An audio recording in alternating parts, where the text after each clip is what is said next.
Magandang umaga sa inyong lahat. Magandang umaga rin naman po. And din sa mga kasama natin sa ating live streaming, online mass sa Facebook at sa YouTube.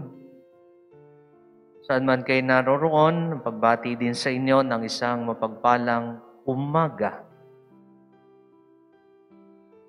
Mga kapatid, pumasok na tayo sa isang mahalagang pasyon o isang mahalagang pagdiriwang sa ating simbahan. Ito nga po ay ang pag-akyat sa langit ng Panginoon. Isa pong solemnidad. Kaya ito po ang pagdiriwang ng buong simbahan sa araw na ito. At ngayon din ay kalinsabay ng pagdiriwang ng pag-akyat sa langit ng Panginoon ay ang Catholic Communication Sunday. At sa tema natin, mga kapatid, ang bawat binyagan ay may tungkuling magpatotoo kay Jesus. Ang ating tema, kaugnay ng ating Ebanghelyo. Kung saan bago lumisan ang ating mahal na Panginoon ay kanyang pinagbilinan. Humayo kayo sa buong sanlibutan at ipangaral ninyo sa lahat ang mabuting balita. Ito ang bilin ng ating Panginoong Hesus sa kanyang mga alagad. At maging sa kasalukuyang panahon ay angkop pa rin ito sa ating mga mananampalataya. Pagkat kita natin ang epekto ng muling pagkabuhay ng ating Panginoong Kristo, sila o ang mga alagad nagturo, nangaral, ginawa nila ang bagay na ito. At sa kasalukuyang panahon ay ginagawa pa rin ng mga mananampalataya. Sapagkat hindi lang naman sa mga naririto sa atin, sa bansa, kundi meron din naman tayong mga kababayan na dahil siguro sa kahirapan ng buhay ay napipilitan na mangibang bansa, maging dayuhan, at upang makipagsapalaran. At sa pakikipagsapalaran, dala ang malalim na pananampalataya sa Panginoong Hesus na muling nabuhay. At ito ay nagiging dahilan para yung kanilang makakasalamuha ay ma-evangelize o maturuan ng tungkol sa kung anong meron tayong pananampalataya. Kaya hindi na ito bago sa ating pandinig, sapagkat meron ng istorya, isa hong OFW, trabaho sa Hong Kong, bilang kasama sa bahay, niiwan yung mga anak, yung kanyang mga amo, pumapasok sa trabaho. So, yung mga anak, binabantayan, at minsan, sa hindi sinasadyang pagkakataon, ay natuturuan nila ang tungkol sa pananampalataya. Kaya nga, ito yung mga pamamaraan para maipalaganap sa buong mundo, sa buong sanlibutan, ipangaral ang magandang balita. Kaya marami tayo, yan ang ating nagiging misyon. No? At tayo naman ay kinilala na rin ng mga nagdaang Santo Papa. Ano na tayo ang parang mga nagiging evangelizers. Tagapagdala ng mabuting balita.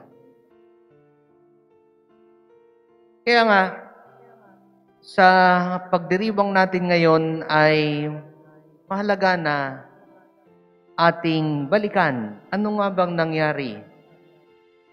Tayo ba talaga'y iniwan ng Panginoon nung siya'y umakyat na sa langit? Masasabi ba nating wala na siya? Siguro, physically, wala na ang ating mahal na Panginoon sapagkat nasa sa langit na nga siya. Nakaupo na sa kada ng Ama, no? At hinihintay na lamang natin ang kanyang pagbabalik. Pero sa totoong buhay, hindi naman talaga niya tayo iniwan. Totally. No, pagkat naririyan. Sa tuwing tayo diriwang ng Eucharistia, ng banal na misa, tayo ay naniniwala na si Jesus ay kasakasama natin at sa katotohanan sa Eucharistia, naririyan ang Panginoon sapagkat tayo naniniwala sa Kanyang real presence. Na alam natin, sa pagtanggap natin sa Panginoon, sa anyo ng tinapay, pero sa mata ng ating pananampalataya, naririyan ang Panginoon, ang Kanyang real presence sa Eucharistia. Kaya nga, sa pagdulog natin sa tuwina, sa Eucharistia, ito'y parang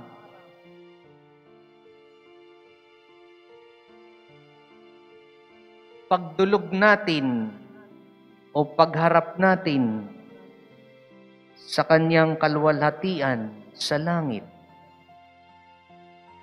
No? Para ito yung mangyayari sa atin pagdating ng panahon tayo makakapiling niya. Sapagkat sa tuwing tayo dumudulog sa banal na Eucharistia, pinapalalim ang ating pananampalataya sa pamamagitan ng biyaya ng Diyos. At ito'y nagiging paraan para sa ating masayang paghihintay sa pagsapit sa buhay na walang hanggan. So ayon kay Pope Francis, no, yung ating pagpasok sa kaluwalhatian sa langit pagdating ng panahon, meron tayong kailangang tuparin. Meron tayong kinakailangang gawin. Sabi niya, kailangan natin maging tapat at sumunod sa Kanyang kalooban. Sabi natin, hindi ang kalooban ko, kundi ang kalooban mo ang siyang masunod.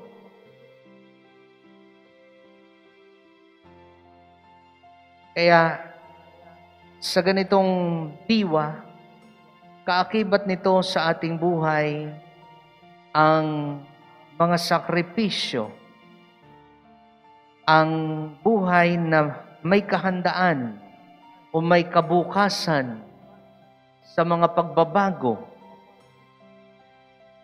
ng ating mga plano sa buhay.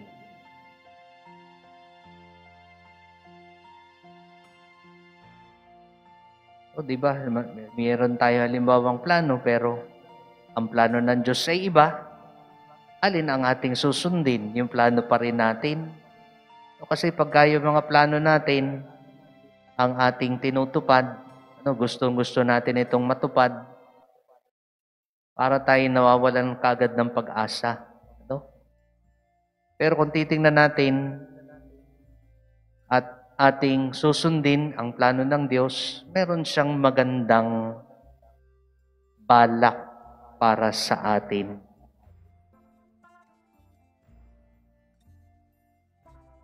So, hindi ibig sabihin na si Jesus ay umakyat na sa langit, wala na siya, absent na siya, kundi sinasabi niya sa atin na siya'y buhay at siya'y nasa sa gitna natin.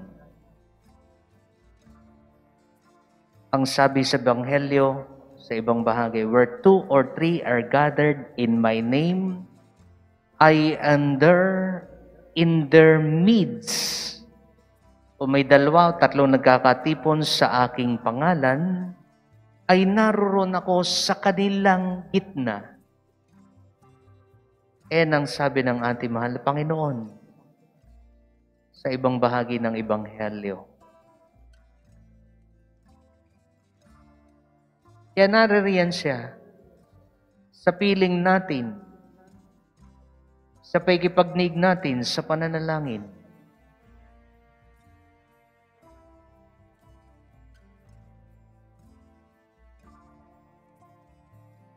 So naririyan si Jesus, tumutulong, nagbibigay sa atin ng ayuda, at sa katunayan, iniwanan niya tayo ng isang patnubay, counselor, the Spirit of Truth. Yan. Ang Espiritu Santo, iniwan sa atin upang tayo'y ipagtanggol sa pamamagitan ng Espiritu ng Diyos. Tayo ay makararamdam ng Kanyang presensya na pagagaan ng ating mga pasanin. Binibigyan niya tayo ng kaginhawahan. Binibigyan niya tayo ng kaaliwan sa kabila ng ating pagdadalamhati. At binibigyan niya tayo ng karunungan upang makarating tayo sa Kanyang kinalalagyan, kinaluluklukan. Si Saint Pascal Bailon, isang Spanish peasant, 17th century, ay nag-aalaga siya ng mga tupa, nagpapastol, sa loob ng 24 na taon. Ito ang kanyang buhay, pag-aalaga ng mga tupa.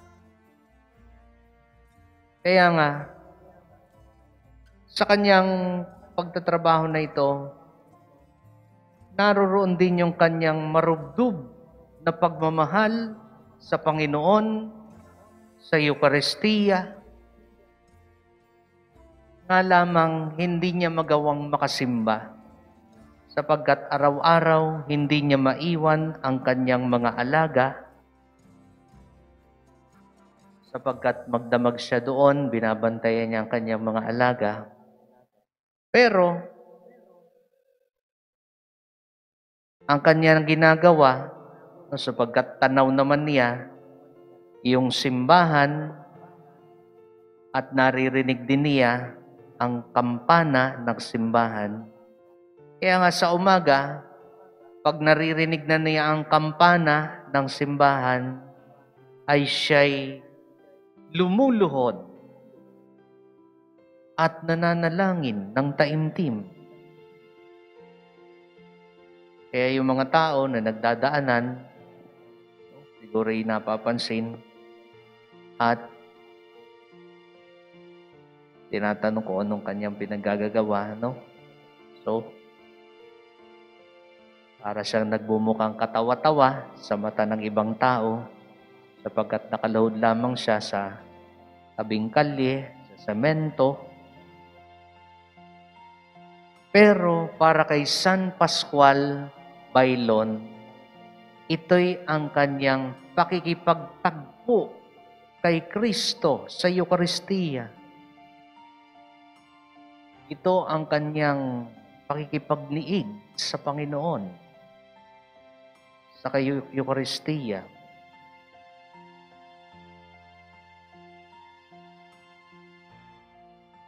Later on, na-discern niya sa kanyang buhay na siya'y merong bukasyon, kaya nga siya'y pumasok sa kongregasyon ng mga Fransiskano bilang isang brother. So, naging Franciscan brother siya. At doon, siya ay hindi na nagpapastol, kundi siya'y masayang naglilingkod kasama ang kapwa niya relihiyoso.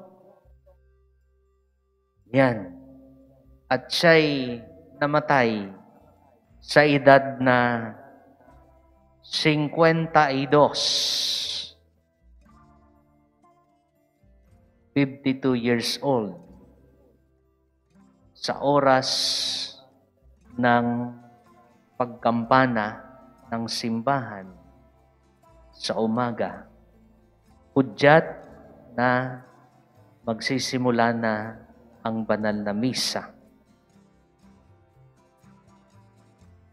So mga minamahal na kapatid, kay Kristo, ang pag-akyat ng Panginoon sa langit, hindi nangangahulugan na siya'y nang iwan sa kanyang mga alagad, nang iwan sa atin. Kundi ang pag-akyat ng Panginoon, ito ay ang naging tulay sa pagitan ng langit at ng lupa. Yung ascension. Kaya may lugar tayo, no? Makatitiyak tayo na makararating sa langit ating paroroonan. Kaya ang ascension ay ang pag-asa na iniwan sa atin ng Panginoon. Kumbaga, ito ay ang angkla. Sa mga barko, pagka dumadaong sa pantalan, inihahagis yung angkla para yung barko hindi gumalaw. No? Kumbaga, naka-parking na yung barko. So yung angkla na yun yung para hindi gumalaw yung barko. So yun po yung pag-asa, yan po ang angkla natin. Na si Jesus na ating sinasampalatayanan, si Jesus na ating pinaglilingkuran, si Jesus na ating minamahal, si Jesus na ating sinusundan, ay ang ating pinuno sa buong kasaysayan ng tao. At ang kanyang kaharian ay kailan may hindi maigugupo.